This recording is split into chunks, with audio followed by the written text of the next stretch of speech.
Welcome. So கொடுத்துக்கிற இந்த சம்மில் numerator denominator கவனிங்க. நியூமரேட்டரில் எத்தனை டெசிமல் தள்ளி புள்ளி இருக்கு?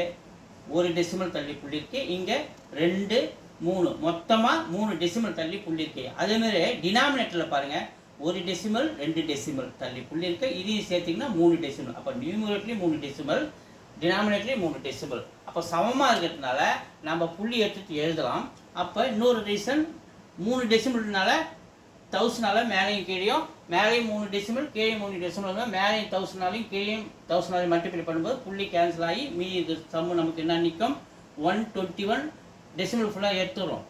இன்ட்டு 9/11 × 11 அப்படின்னு நமக்கு நிற்கிது. ஸோ இப்படியே கேன்சல் பண்ணுங்க. 11 டேபிள் அடிச்சா 121 11 டைம்ஸ். இந்த 11 இந்த 11 கேன்சல், மீதி 9 இருக்கா? √9. ஸோ இது என்ன எழுதலாம்? √3² எழுதலாம். ஸ்கொயரும் ரூட்டும் போயிடுச்சுன்னா மீதி இருக்கிறது 3. So option B is the answer. Thank you.